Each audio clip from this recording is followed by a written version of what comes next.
Hello दोस्तों, कैसे हो आप लोग। स्वागत है आपका आपके चैनल प्रदीप बस्किटा में। दोस्तों हम लोग यहाँ पर फिर से एक बार आ चुके हैं अपना प्रैक्टिस सेट 10 लेकर। दोस्तों 9 हम लोग प्रैक्टिस सेट सॉल्व कर चुके हैं। अगर दोस्तों अभी तक आपने नहीं देखा है तो उसका लिंक आपको कमेंट बॉक्स में मिल जाएगा, या फिर दोस्तों आपको वीडियो के एंड में आपको 9 वीडियो मिल जाएगी। दोस्तों हम लोग यहाँ पर देखने वाले हैं सीटेट का बाल विकास एवं शिक्षा शास्त्र। दोस्तों यहाँ पर आपको 30 अति महत्वपूर्ण प्रश्न मिलने वाले हैं, जिसमें से आपको 25 क्वेश्चन सही करने हैं। अगर आपके 30 में से 25 क्वेश्चन सही हैं दोस्तों, इसका मतलब आपकी तैयारी बहुत ही अच्छी चल रही है। दोस्तों अगर आप नए हो तो आप लोग मेरे चैनल को सब्सक्राइब करिए, वीडियो को लाइक करिए। दोस्तों प्लीज़ आप लोग वीडियो को शेयर भी करिए ताकि और भी साथी हमसे जुड़ सकें। अब दोस्तों यहाँ पर अधिक बात ना करते हुए चलते हैं, देखते हैं अपना पहला प्रश्न। पहला प्रश्न दोस्तों आपके सामने आ चुका है। पहला प्रश्न आपका है, निम्न में से किसने सामाजिक अधिगम सिद्धांत का प्रतिपादन किया है। आपको बताना है कि इन चारों में से आपका सामाजिक अधिगम सिद्धांत के प्रतिपादक किसे कहा जाता है। दोस्तों इस अगर बात करें उत्तर की, दोस्तों आपके हो जाएंगे उत्तर नंबर आपका दोस्तों जाएगा चौथा। दोस्तों चौथा आपका बिल्कुल सही हो जाएगा। हम यहाँ पर आपको बता दें दोस्तों, हम केवल यहाँ पर क्वेश्चंस आंसर की बात करते हुए आगे बढ़ेंगे, क्योंकि दोस्तों आप लोग ये सब चीज़ें पहले ही पढ़ चुके हो। हम चाहते हैं कि आप लोग कितना पढ़े हो, आप में क्या कमी है, आप कितने काबिल बन चुके हो, आप लोग अपने आप को इसी प्रैक्टिस सेट में, आप लोग इसी दोस्तों टेस्ट में आप लोग अपने आप को तोड़ लो। अब हम यहाँ देखते हैं क्वेश्चन नंबर दूसरा। विकास के संबंध में निम्नलिखित में से कौन सा कथन सत्य नहीं है। दोस्तों यहाँ पर आपको बताना है कि विकास के संबंध में कौन सा कथन आपका सत्य नहीं है। अगर दोस्तों बात करें विकास की, तो किसी बच्चे में वृद्धि और विकास की गति का ध्यान में रखकर उसके आगे बढ़ने की दिशा और स्वरूप के बारे में भविष्यवाणी नहीं की जा सकती है। दोस्तों इसका कहने का मतलब यह है कि हम किसी भी बच्चे के वृद्धि और विकास की गति को देखकर दोस्तों हम बच्चे के भविष्य के बारे में भविष्यवाणी नहीं कर पाएंगे कि वह बालक बड़ा होकर क्या बनेगा। दोस्तों वह बालक बड़ा होकर क्या करेगा, हम इन सब चीज़ों को नहीं बता पाएंगे। वह बालक कितना भी लंबा हो, कितना भी पढ़ने में तेज हो, लेकिन दोस्तों कोई भी बच्चे की भविष्यवाणी नहीं कर पाएगा। अब यहाँ पर हम देखते हैं दोस्तों, हम बता दें कि दूसरा का आपका तीसरा बिल्कुल सही हो जाएगा। अब यहाँ देखते हैं हम लोग क्वेश्चन नंबर 3। दोस्तों आइए देखते हैं हम लोग। तीसरा आपका है अधिगम निरोगता वाले बच्चे अधिगम के कुछ पक्षों से संघर्ष करते हैं। अधिगम के कुछ पक्षों से संघर्ष करते हैं। तीसरा का आपका दूसरा बिल्कुल सही हो जाएगा। अब यहाँ हम देखते हैं चौथा दोस्तों, डैश प्रतिद्वंदितात्मक सामाजिकरण की अवस्था कहा जाता है। दोस्तों चौथे में आपका दूसरा बिल्कुल सही हो जाएगा, यानी आपका बाल्य अवस्था। ओके दोस्तों, अब यहाँ हम देखते हैं पांचवा क्वेश्चन से। पांचवा आपका क्या है, निचली कक्षाओं में बच्चे विभिन्न प्रकार के खेल क्रियाओं में अपने खिलौने को दूसरों के साथ मिल बांट कर खेलते हैं। इससे बच्चों में सामाजिकरण की किस प्रक्रिया का विकास होता है। पांचवें में दोस्तों आपका तीसरा बिल्कुल सही हो जाएगा, यानी आपका हो जाएगा एकता एवं सहयोग की भावना का। पांचवें में आपका तीसरा बिल्कुल सही हो जाएगा। अब यहाँ हम देखते हैं छठवां क्वेश्चन से। छठवां आपका हो जाएगा, पियाजे के अनुसार कोई बच्चा किस अवस्था में अपने परिवेश की वस्तुओं को पहचानने एवं उनमें विभेद करने लगता है। पियाजे के अनुसार दोस्तों पियाजे ने बच्चे के 4 चरण दिए हुए हैं। देखिए पियाजे जी का कहना है कि किस अवस्था में प्रवेश करने के बाद बच्चे वस्तुओं को पहचानने और उनमें विभेद करने लगता है। विभेद का मतलब होता है छोटा बड़ा पतला मोटा, ओके, तो अंतर करना, ठीक है। तो विभेद का मतलब होता है कि अंतर करना, पहचानने और अंतर करने लगता है किस अवस्था में। तो दोस्तों यह हो जाएगा आपका पूर्व संक्रामक अवस्था। 6वें का आपका दूसरा बिल्कुल सही हो जाएगा। अब यहाँ हम बात करते हैं 7वें का। निबंधात्मक प्रश्न का उत्तर लिखने के लिए विद्यार्थियों को इस बात की छूट होती है कि वे शब्दावली अपनी लंबाई और संयोजन अपने तरीकों से कर सकते हैं। ऐसे प्रश्नों का मुख्य उद्देश्य क्या होता है? दोस्तों जब एक शिक्षक एक विद्यार्थी से निबंध लिखने के लिए कहता है तो उसे पूरी छूट दे दी जाती है कि आप जितना लंबा हो सके आप उतना लंबा लिखो। आप अपने हिसाब से शब्दों का प्रयोग भी कर सकते हो, ओके, तो आप अपने शब्दों का प्रयोग कर सकते हो। आप अपने हिसाब से उसकी लंबाई भी ले सकते हो। दोस्तों आप उसमें अपने हिसाब से अपने चीज़ों को उसमें जोड़ सकते हो। दोस्तों इसका क्या उद्देश्य होता है? आखिर दोस्तों ऐसा करने का क्या उद्देश्य होता है? बच्चों का भाषाओं में लिखने की जांच करना। हम लोग यह दोस्तों एक शिक्षक यह जानने की कोशिश करता है कि आखिर बच्चे में भाषाओं का विकास कितना हो चुका है, बच्चों के अंदर किन किन भाषाओं का विकास हो चुका है, वह एक निबंध के जरिए ही जांच कर सकता है। 7वें का आपका तीसरा बिल्कुल सही हो जाएगा। अब यहाँ हम बात करते हैं 8वें क्वेश्चंस की। 8वें क्वेश्चंस की हम बात करते हैं यहाँ पर वर्तमान समय में बाल केंद्रित शिक्षा पर जोर दिया जाता है। ओके, तो वर्तमान समय में बाल केंद्रित शिक्षा पर जोर दिया जाता है। निम्नलिखित में से कौन सी बाल केंद्रित शिक्षा की विशेषता नहीं है? 8वें का आपका हो जाएगा दोस्तों तीसरा। केवल दोस्तों जहां पर भी आपको लिख जाए, केवल दोस्तों आपको भी नहीं समझना है, कुछ भी नहीं पढ़ना है, आपका 8वें का तीसरा बिल्कुल सही हो जाएगा। केवल, अत्यंत, अधिक से अधिक है दोस्तों, ये सब आपके निगेटिव थॉट होते हैं। एक बालक जिसकी आयु 15 वर्ष है, यदि उसकी मानसिक आयु 18 वर्ष है तो आप उसकी बुद्धि लब्धि कैसे ज्ञात करोगे? दोस्तों उसकी बुद्धि लब्धि आप कैसे ज्ञात करोगे? 9वीं में दोस्तों आपका एक फार्मूला होता है मानसिक आयु बटे शारीरिक आयु गुणे 100। दोस्तों आपका यहाँ पे हो जाएगा 18/15 गुणे 100। ओके दोस्तों, जब दोस्तों आप इसका भाग करोगे दोस्तों इसमें आपका 120 आएगा। 120 यानी आपका तीसरा बिल्कुल सही हो जाएगा। तीसरा आपका बिल्कुल सही हो जाएगा। तो इसमें आपका हो जाएगा 120 बुद्धि लब्धि आएगी। अब हम यहाँ बात करते हैं क्वेश्चन नंबर 10 की। 10 की बात करें दोस्तों हम लोग यहाँ पर निम्नलिखित में से किस कथन से बुद्धि परीक्षण के महत्व का पता चलता है? 10वीं में दोस्तों आपका हो जाएगा चौथा। उपरोक्त सभी कथनों से बुद्धि परीक्षण के महत्व का पता चलता है। 10वें में आपका चौथा बिल्कुल सही हो जाएगा। अब यहाँ बात करते हैं दोस्तों 11वीं की हम बात करते हैं आकलन को उपयोगी और रोचक क्रिया बनाने के लिए एक शिक्षक को निम्न में से किसके प्रति सचेत रहना चाहिए?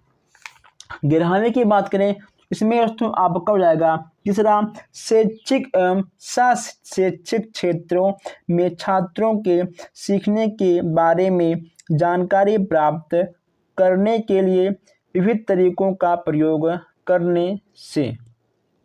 ग्राहमिक आपका दोस्तों करने से बचना चाहिए। ओके दोस्तों, ग्राहमिक आपका तीसरा बिल्कुल सही हो जाएगा। अब हम यहाँ बढ़ते हैं आगे ब्राह्मणिक क्वेश्चंस की ओर। दोस्तों अगर आपने अभी तक चैनल को सब्सक्राइब नहीं किया तो सब्सक्राइब कर दीजिए ताकि हर क्लास आप तक सबसे पहले पहुंचे। ब्राह्मण देखते हैं हम लोग।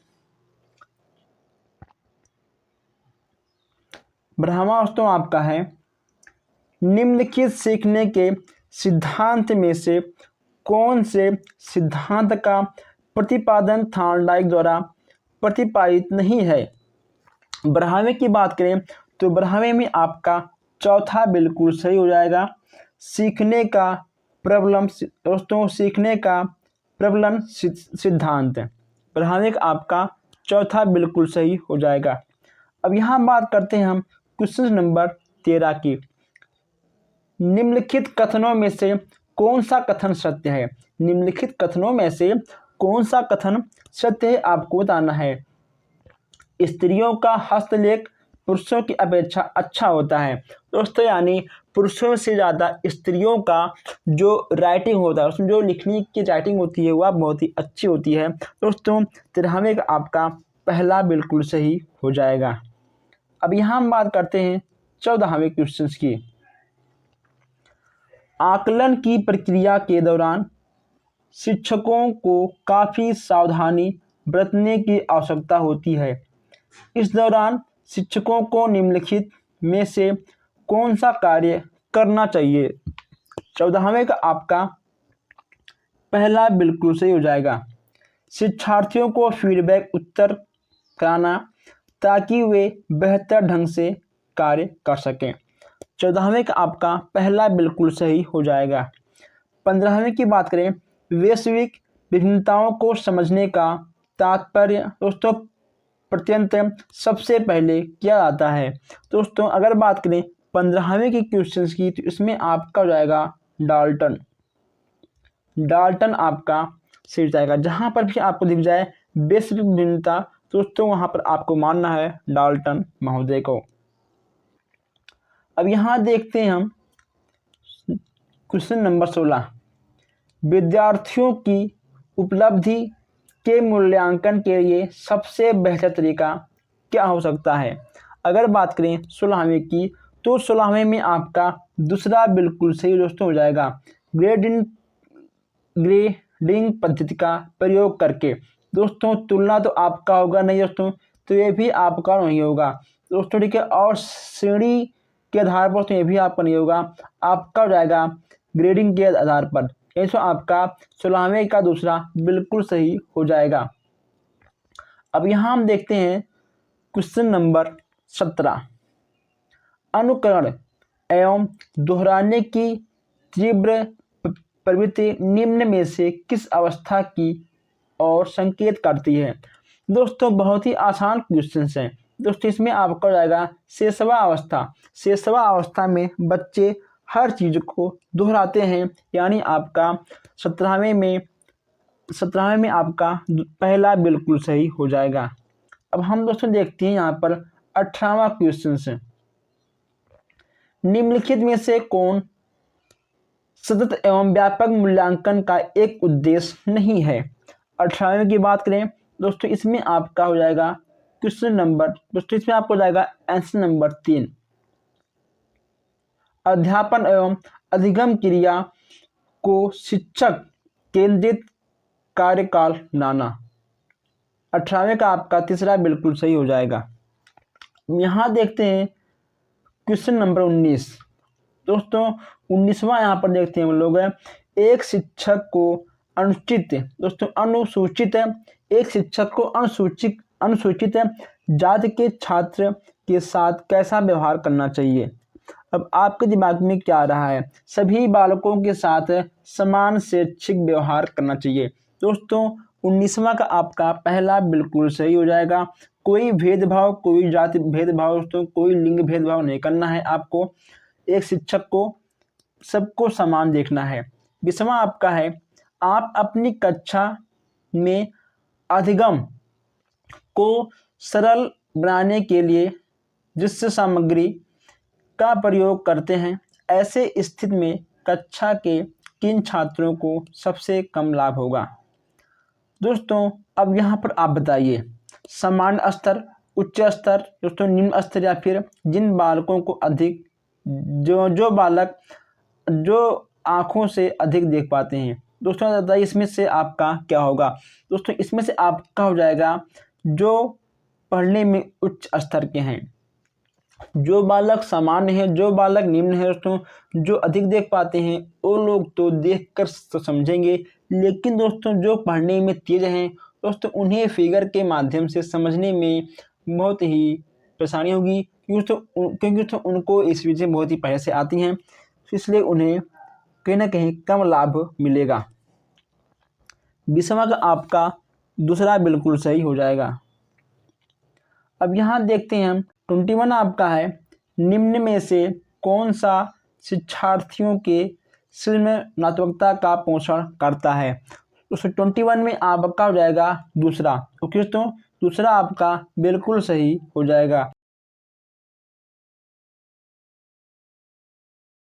दोस्तों आपका हो जाएगा अधिगम की प्राकृतिक दशा के सिद्धांत का प्रतिपादन किसने किया था? दोस्तों अधिगम की प्राकृतिक दशा के सिद्धांत का प्रतिपादन किया गया था, इसमें आपका हो जाएगा पहला कार्ल लेविन द्वारा। नेक्स्ट आपका है शिक्षण अधिगम के अंतर्गत शिक्षक का प्रमुख कार्य क्या है? शिक्षण अधिगम के अंतर्गत शिक्षक का प्रमुख कार्य क्या है? इसमें आपका हो जाएगा पहला, यानी बालक को सीखने के लिए अभिप्रेरणा करना। 23 का पहला आपका बिल्कुल सही हो जाएगा। अब यहाँ हम देखते हैं 24 क्वेश्चंस हैं।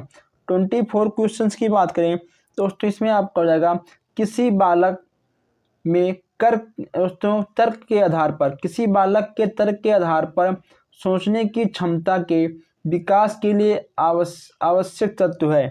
24 का आपका हो जाएगा पहला, यानी भाषा संप्रेषण में निपुणता। अब दोस्तों आगे बढ़ते हैं हम, यहाँ पर आपको हो जाएगा 24 दोस्तों 25 समस्या समाधान की अंतर्दृष्टि विधि के संबंध में किसके द्वारा वनमानुषों पर किए गए प्रयोग उल्लेखनीय हैं? 25 का आपका क्या होगा? 25 का आपका दोस्तों हो जाएगा कोहलर के, इसमें आपका दूसरा बिल्कुल सही हो जाएगा। 26 की बात करें तो इसमें आपका हो जाएगा किसी बालक का व्यक्तित्व वंशानुक्रम तथा वातावरण का क्या होता है? 26 में आपका हो जाएगा गुणात्मक। दोस्तों जहाँ पर भी आपको व्यक्तित्व दोस्तों इसका वंशानुक्रम और वातावरण तो आपका गुणात्मक प्रतिरूप होता है। ठीक है दोस्तों, आपका धनात्मक, ऋणात्मक, योगात्मक ये सब नहीं होगा, आपका गुणात्मक प्रतिरूप ही होता है, यानी आपका 26 का दूसरा ही बिल्कुल सही।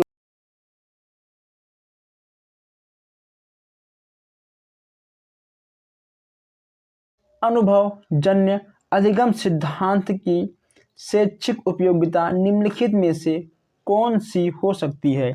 27 की बात करें दोस्तों, इसमें आपका हो जाएगा चौथा, इस सिद्धांत की सहायता से शिक्षार्थियों के लिए अधिगम स्रोतों एवं संसाधनों की व्यवस्था करने में सहायता मिलती है। 27 का आपका चौथा बिल्कुल सही हो जाएगा। अब दोस्तों यहाँ बात करते हैं 28 की, समावेशी शिक्षा।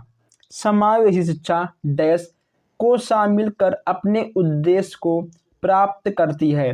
28 का आपका हो जाएगा चौथा, समान से अधिगम अक्षम की ओर।